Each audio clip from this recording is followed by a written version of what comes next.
ಆಕಾಶವಾಣಿ ವಾರ್ತೆಗಳು ಓದುತ್ತಿರುವವರು ಚೇತನ್ ಸಿವಿ. ಮುಖ್ಯಾಂಶಗಳು: ಪಂಚರಾಷ್ಟ್ರ ಪ್ರವಾಸದ ಅಂತಿಮ ಚರಣದ ಭಾಗವಾಗಿ ಇಟಲಿಯ ರೋಮ್ ತಲುಪಿದ ಪ್ರಧಾನಿ ನರೇಂದ್ರ ಮೋದಿ. ಇದೇ 23ರಿಂದ ಅಮೆರಿಕ ವಿದೇಶಾಂಗ ಕಾರ್ಯದರ್ಶಿ ಮಾರ್ಕೊ ರೂಬಿಯೋ 4 ದಿನಗಳ ಭಾರತ ಭೇಟಿ. ಔಷಧಿಗಳ ಆನ್ಲೈನ್ ಮಾರಾಟ ವಿರೋಧಿಸಿ ಇಂದು ದೇಶಾದ್ಯಂತ ಔಷಧ ಮಾರಾಟಗಾರರ ಮುಷ್ಕರ, ಎಂದಿನಂತೆ ಕಾರ್ಯನಿರ್ವಹಿಸಲಿರುವ ಜನೌಷಧಿ ಕೇಂದ್ರಗಳು. ಸಾಫ್ ಮಹಿಳಾ ಫುಟ್ಬಾಲ್ ಚಾಂಪಿಯನ್ಶಿಪ್ 26 ಸದಸ್ಯರ ಭಾರತದ ಪ್ರಾಥಮಿಕ ತಂಡ ಪ್ರಕಟ. ಭಾರತೀಯ ಹಾಕಿ ಆಟಗಾರರ ದೈಹಿಕ ಸಾಮರ್ಥ್ಯ ಶ್ಲಾಘಿಸಿದ ಹಿರಿಯ ಕ್ರಿಕೆಟಿಗ ವಿರಾಟ್ ಕೊಹ್ಲಿ. ವಾರ್ತೆಗಳ ವಿವರ. ಪ್ರಧಾನಮಂತ್ರಿ ನರೇಂದ್ರ ಮೋದಿಯವರು ತಮ್ಮ 5 ದೇಶಗಳ ಅಧಿಕೃತ ಪ್ರವಾಸದ ಅಂತಿಮ ಚರಣದ ಭಾಗವಾಗಿ ನಿನ್ನೆ ರಾತ್ರಿ ಇಟಲಿಯ ರಾಜಧಾನಿ ರೋಮ್ಗೆ ತಲುಪಿದ್ದಾರೆ. ವಿಮಾನ ನಿಲ್ದಾಣದಲ್ಲಿ ಪ್ರಧಾನಿ ಅವರನ್ನು ಇಟಲಿಯ ಉಪ ಪ್ರಧಾನಮಂತ್ರಿ ಹಾಗೂ ವಿದೇಶಾಂಗ ವ್ಯವಹಾರಗಳ ಸಚಿವ ಆಂಟೋನಿಯೋ ತಾಜಾನಿ ಅವರು ಆತ್ಮೀಯವಾಗಿ ಸ್ವಾಗತಿಸಿದರು. ತಮ್ಮ ಈ ಭೇಟಿಯ ಅವಧಿಯಲ್ಲಿ ಪ್ರಧಾನಿ ನರೇಂದ್ರ ಮೋದಿಯವರು ಇಟಲಿಯ ಪ್ರಧಾನಿ ಜಾರ್ಜಿಯಾ ಮೆಲೋನಿ ಮತ್ತು ಅಧ್ಯಕ್ಷ ಸೆರ್ಗಿಯೋ ಮಟ್ಟರೆಲ್ಲಾ ಅವರೊಂದಿಗೆ ದ್ವಿಪಕ್ಷೀಯ ಮಾತುಕತೆಯನ್ನು ನಡೆಸಲಿದ್ದಾರೆ. ಈ ಮಾತುಕತೆಯು ಮುಖ್ಯವಾಗಿ ಭಾರತ ಮಧ್ಯಪ್ರಾಚ್ಯ ಯುರೋಪ್ ಆರ್ಥಿಕ ಕಾರಿಡಾರ್ ಐಎಂಇಸಿ ಯೋಜನೆಗೆ ವೇಗ ನೀಡುವುದರ ಮೇಲೆ ಕೇಂದ್ರೀಕೃತವಾಗಿರಲಿದ್ದು, ಉಭಯ ದೇಶಗಳ ನಡುವಿನ ಜಂಟಿ ಕಾರ್ಯತಂತ್ರದ ಕ್ರಿಯಾಯೋಜನೆ 2025-2029 ಪ್ರಗತಿಯ ಪರಾಮರ್ಶೆಯೂ ಕೂಡ ನಡೆಯಲಿದೆ. ಜೊತೆಗೆ ರೋಮ್ನಲ್ಲಿರುವಂತಹ ವಿಶ್ವಸಂಸ್ಥೆಯ ಆಹಾರ ಮತ್ತು ಕೃಷಿ ಸಂಸ್ಥೆ ಎಫ್ಎಒನ ಪ್ರಧಾನ ಕಚೇರಿಗೂ ಭೇಟಿ ನೀಡಲಿರುವ ಪ್ರಧಾನಿ ಜಾಗತಿಕ ಆಹಾರ ಭದ್ರತೆಯ ಕುರಿತು ಭಾರತದ ಬದ್ಧತೆಯನ್ನು ಪುನರುಚ್ಚರಿಸಲಿದ್ದಾರೆ. ಇಟಲಿಗೆ ಆಗಮಿಸುವ ಮುನ್ನ ನಾರ್ವೆಯ ರಾಜಧಾನಿ ಓಸ್ಲೋದಲ್ಲಿ ನಡೆದಂತಹ 3ನೇ ಭಾರತ ನಾರ್ಡಿಕ್ ಶೃಂಗಸಭೆಯಲ್ಲಿ ಪ್ರಧಾನಿ ನರೇಂದ್ರ ಮೋದಿಯವರು ಭಾಗಿಯಾಗಿದ್ದರು. ಈ ಸಂದರ್ಭದಲ್ಲಿ ಭಾರತ ಮತ್ತು ನಾರ್ಡಿಕ್ ದೇಶಗಳಾದಂಥ ನಾರ್ವೆ, ಸ್ವೀಡನ್, ಡೆನ್ಮಾರ್ಕ್, ಫಿನ್ಲ್ಯಾಂಡ್ ಮತ್ತು ಐಸ್ಲ್ಯಾಂಡ್ ತಮ್ಮ ದ್ವಿಪಕ್ಷೀಯ ಬಾಂಧವ್ಯವನ್ನು ಹಸಿರು ತಂತ್ರಜ್ಞಾನ ಮತ್ತು ನಾವೀನ್ಯತೆ ಕಾರ್ಯತಂತ್ರದ ಪಾಲುದಾರಿಕೆಗೆ ಉನ್ನತೀಕರಿಸಿವೆ.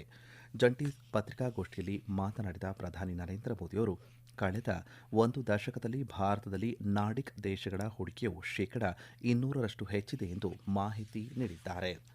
ಅಮೆರಿಕದ ವಿದೇಶಾಂಗ ಕಾರ್ಯದರ್ಶಿ ಮಾರ್ಕೊ ರೂಬಿಯೋ ಅವರು ಇದೇ 23ರಿಂದ ಭಾರತಕ್ಕೆ 4 ದಿನಗಳ ಅಧಿಕೃತ ಭೇಟಿ ನೀಡಲಿದ್ದಾರೆ ಎಂದು ಅಮೆರಿಕದ ವಿದೇಶಾಂಗ ಇಲಾಖೆ ಪ್ರಕಟಿಸಿದೆ.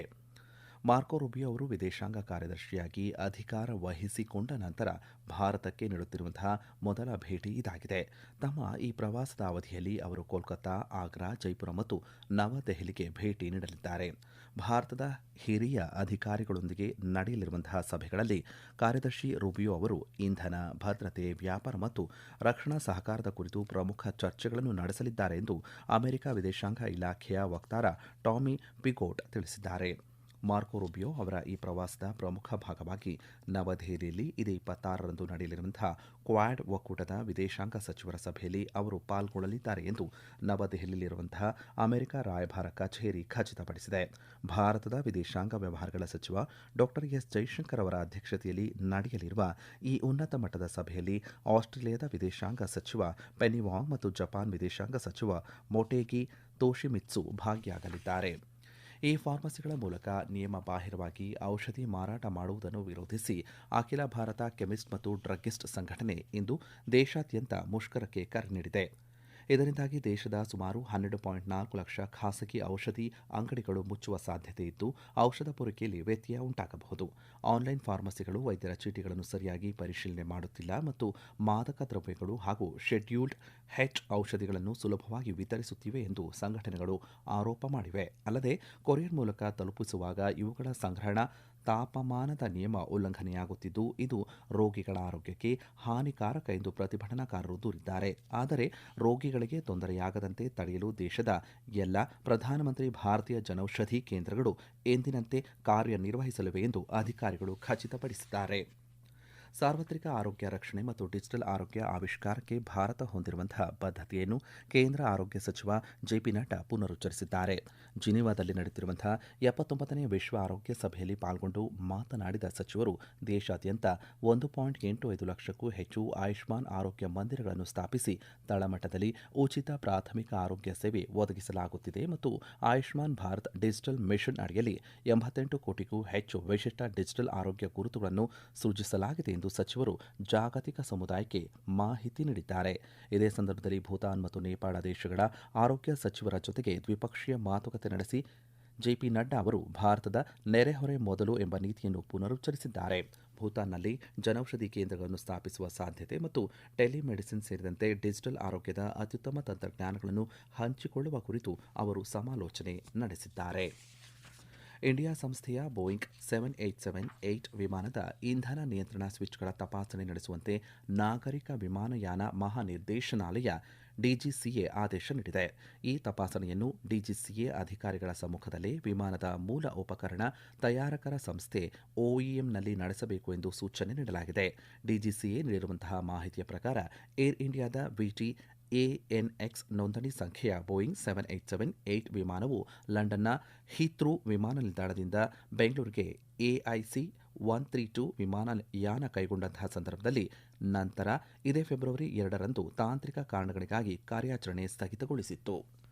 ಈ ವಾರ್ತೆಯನ್ನು ಆಕಾಶವಾಣಿಯಿಂದ ಕೇಳುತ್ತಿದ್ದೀರಿ.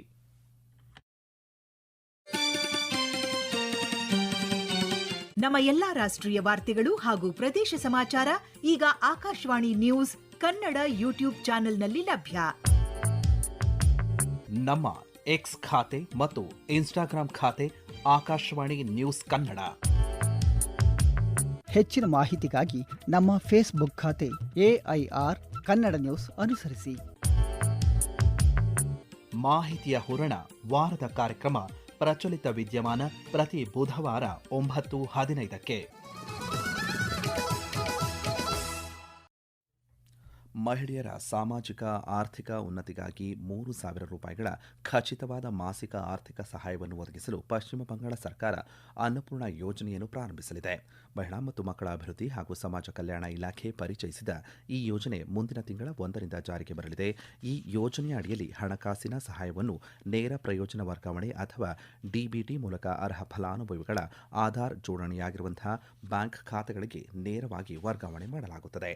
ಈ ಯೋಜನೆಗೆ ಒಳಪಡಲು ಮಹಿಳೆಯರು 25ರಿಂದ 60 ವರ್ಷ ವಯಸ್ಸಿನ ಒಳಗಿನವರಾಗಿರಬೇಕು, ಆದಾಯ ತೆರಿಗೆ ಪಾವತಿಸದೇ ಇರುವಂತಹ ಮತ್ತು ಯಾವುದೇ ಶಾಶ್ವತ ಸರ್ಕಾರಿ ಉದ್ಯೋಗವನ್ನು ಹೊಂದಿರಬಾರದು ಅಥವಾ ರಾಜ್ಯ, ಕೇಂದ್ರ, ಶಾಸನಬದ್ಧ ಪಂಚಾಯತ್, ಪುರಸಭೆ, ಸ್ಥಳೀಯ ಸಂಸ್ಥೆಗಳು ಅಥವಾ ಸರ್ಕಾರಿ ಅನುದಾನಿತ ಶಿಕ್ಷಣ ಸಂಸ್ಥೆಗಳಿಂದ ಅನಿಯಮಿತ ವೇತನ ಅಥವಾ ಪಿಂಚಣಿ ಪಡೆಯಬಾರದು. ಹೊಸ ಆದೇಶದ ಪ್ರಕಾರ ಲಕ್ಷ್ಮೀರ್ ಭಂಡಾರ್ ಯೋಜನೆಯ ಅಸ್ತಿತ್ವದಲ್ಲಿರುವಂತಹ ಎಲ್ಲ ಫಲಾನುಭವಿಗಳು ಅನ್ನಪೂರ್ಣ ಯೋಜನೆಗೆ ಒಳಗೊಳ್ಳಲಿದ್ದಾರೆ. ಇದೇ 25ರಿಂದ ಜೂನ್ 6ರವರೆಗೆ ಗೋವಾದ ಮಡಗಾಂವ್ನ ಪಂಡಿತ್ ಜವಾಹರ್ಲಾಲ್ ನೆಹರು ಕ್ರೀಡಾಂಗಣದಲ್ಲಿ ನಡೆಯಲಿರುವಂತಹ ಸಾಫ್ ಮಹಿಳಾ ಚಾಂಪಿಯನ್ಶಿಪ್ 2026 ಫುಟ್ಬಾಲ್ ಪಂದ್ಯಾವಳಿಗೆ ಭಾರತದ 26 ಸದಸ್ಯರ ಪ್ರಾಥಮಿಕ ತಂಡವನ್ನು ಮುಖ್ಯ ತರಬೇತುದಾರ ಕ್ರಿಸ್ಟಿನ್ ಛೇತ್ರಿ ಪ್ರಕಟಿಸಿದ್ದಾರೆ. ಪಂದ್ಯಾವಳಿ ಆರಂಭಕ್ಕೂ ಮುನ್ನ 23 ಆಟಗಾರ್ತಿಯರ ಅಂತಿಮ ತಂಡವನ್ನು ಘೋಷಣೆ ಮಾಡಲಾಗುವುದು. ಪಂದ್ಯಾವಳಿಯ ಬಿ ಗುಂಪಿನಲ್ಲಿರುವಂತಹ ಭಾರತ ತಂಡವು ಇದೇ 25ರ ಉದ್ಘಾಟನಾ ದಿನದಂದು ಮಾಲ್ಡೀವ್ಸ್ ವಿರುದ್ಧ ಆಡುವ ಮೂಲಕ ತನ್ನ ಅಭಿಯಾನ ಆರಂಭ ಮಾಡಲಿದ್ದು, ಇದೇ 31ರಂದು ಬಾಂಗ್ಲಾದೇಶವನ್ನು ಎದುರಿಸಲಿದೆ. ಎ ಗುಂಪಿನಲ್ಲಿ ನೇಪಾಳ, ಶ್ರೀಲಂಕಾ ಮತ್ತು ಭೂತಾನ್ ತಂಡಗಳು ಸ್ಥಾನ ಪಡೆದಿವೆ. ಎರಡೂ ಗುಂಪುಗಳಿಂದ ಅಗ್ರ 2 ತಂಡಗಳು ಜೂನ್ 3ರಂದು ನಡೆಯಲಿರುವಂತಹ ಸೆಮಿಫೈನಲ್ಗೆ ಅರ್ಹತೆಯನ್ನು ಪಡೆಯಲಿದ್ದು, ಜೂನ್ 6ರಂದು ಪ್ರಶಸ್ತಿಗಾಗಿ ಅಂತಿಮ ಹಣಾಹಣಿ ನಡೆಯಲಿದೆ. ಭಾರತೀಯ ಹಾಕಿ ಆಟಗಾರರ ದೈಹಿಕ ಸಾಮರ್ಥ್ಯವನ್ನು ಹಿರಿಯ ಕ್ರಿಕೆಟಿಗ ವಿರಾಟ್ ಕೊಹ್ಲಿ ಶ್ಲಾಘಿಸಿದ್ದಾರೆ. ಹಾಕಿ ಆಟಗಾರರ ದೈಹಿಕ ಸಾಮರ್ಥ್ಯಕ್ಕೆ ಹೋಲಿಸಿದರೆ ಕ್ರಿಕೆಟಿಗರು 15% ಫಿಟ್ನೆಸ್ ಹೊಂದಿಲ್ಲ ಎಂದು ಹೇಳಿದ್ದಾರೆ. ನಿನ್ನೆ ನಡೆದಂತಹ RCB innovation lab Indian sports ಶೃಂಗಸಭೆಯಲ್ಲಿ ಮಾತನಾಡಿದ ಅವರು, ದೇಶದಲ್ಲಿ ಕ್ರಿಕೆಟ್ಗೆ ಸಿಗುವಂತಹ ಅತಿಯಾದ ಗಮನದಿಂದಾಗಿ ಇತರ ಕ್ರೀಡೆಗಳನ್ನು ನಿರ್ಲಕ್ಷ್ಯ ಮಾಡಲಾಗುತ್ತಿದೆ ಎಂದು ಹೇಳಿದ್ದಾರೆ. ಕೊಹ್ಲಿ ಅವರ ಈ ಹೇಳಿಕೆಯನ್ನು ಹಾಕಿ ಇಂಡಿಯಾ ಮತ್ತು ಭಾರತ ಪುರುಷರ ಹಾಕಿ ತಂಡದ ನಾಯಕ ಹರ್ಮನ್ ಪ್ರೀತ್ ಸಿಂಗ್ ಸೇರಿದಂತೆ ಪ್ರಮುಖ ಆಟಗಾರರು ಸ್ವಾಗತಿಸಿದ್ದಾರೆ. ಈ ಮಾತುಗಳು ಕೇವಲ ಪ್ರಶಂಸೆಯಲ್ಲ, ಬದಲಿಗೆ ಆಧುನಿಕ ಹಾಕಿಗೆ ಅಗತ್ಯವಿರುವಂತಹ ಕಠಿಣ ಪರಿಶ್ರಮ ಮತ್ತು ಶಿಸ್ತಿಗೆ ಸಿಕ್ಕ ದೊಡ್ಡ ಮನ್ನಣೆಯಾಗಿದೆ ಎಂದು ಹಾಕಿ ವಲಯ ಹರ್ಷ ವ್ಯಕ್ತಪಡಿಸಿದೆ. ಜೈಪುರದ ಸವಾಯ್ ಮಾನ್ಸಿಂಗ್ ಕ್ರೀಡಾಂಗಣದಲ್ಲಿ ನಿನ್ನೆ ರಾತ್ರಿ ನಡೆದಂತಹ ಐಪಿಎಲ್ ಟಿ20 ಕ್ರಿಕೆಟ್ ಪಂದ್ಯದಲ್ಲಿ ರಾಜಸ್ಥಾನ್ ರಾಯಲ್ಸ್ ತಂಡವು ಲಕ್ನೋ ಸೂಪರ್ ಜೈಂಟ್ಸ್ ತಂಡವನ್ನು 7 ವಿಕೆಟ್ಗಳಿಂದ ಮಣಿಸಿದೆ. ಕೊನೆಯಲ್ಲಿ ಮತ್ತೊಮ್ಮೆ ಮುಖ್ಯಾಂಶಗಳು. ಪಂಚರಾಷ್ಟ್ರ ಪ್ರವಾಸದ ಅಂತಿಮ ಚರಣದ ಭಾಗವಾಗಿ ಇಟಲಿಯ ರೋಮ್ ತಲುಪಿದ ಪ್ರಧಾನಿ ನರೇಂದ್ರ ಮೋದಿ. ಇದೇ 23ರಿಂದ ಅಮೆರಿಕ ವಿದೇಶಾಂಗ ಕಾರ್ಯದರ್ಶಿ ಮಾರ್ಕೊ ರೂಬಿಯೋ 4 ದಿನಗಳ ಭಾರತ ಭೇಟಿ. ಔಷಧಿಗಳ ಆನ್ಲೈನ್ ಮಾರಾಟ ವಿರೋಧಿಸಿ ಇಂದು ದೇಶಾದ್ಯಂತ ಔಷಧ ಮಾರಾಟಗಾರರ ಮುಷ್ಕರ, ಎಂದಿನಂತೆ ಕಾರ್ಯನಿರ್ವಹಿಸಲಿರುವ ಜನೌಷಧಿ ಕೇಂದ್ರಗಳು. ಸಾಫ್ ಮಹಿಳಾ ಫುಟ್ಬಾಲ್ ಚಾಂಪಿಯನ್ಶಿಪ್ 26 ಸದಸ್ಯರ ಭಾರತದ ಪ್ರಾಥಮಿಕ ತಂಡ ಪ್ರಕಟ. ಭಾರತೀಯ ಹಾಕಿ ಆಟಗಾರರ ದೈಹಿಕ ಸಾಮರ್ಥ್ಯ ಶ್ಲಾಘಿಸಿದ ಹಿರಿಯ ಕ್ರಿಕೆಟಿಗ ವಿರಾಟ್ ಕೊಹ್ಲಿ. ಇಲ್ಲಿಗೆ ವಾರ್ತಾ ಪ್ರಸಾರ ಮುಕ್ತಾಯವಾಯಿತು. ನಮ್ಮ ಮುಂದಿನ ವಾರ್ತಾ ಪ್ರಸಾರ ಮಧ್ಯಾಹ್ನ 12 ಗಂಟೆಗೆ.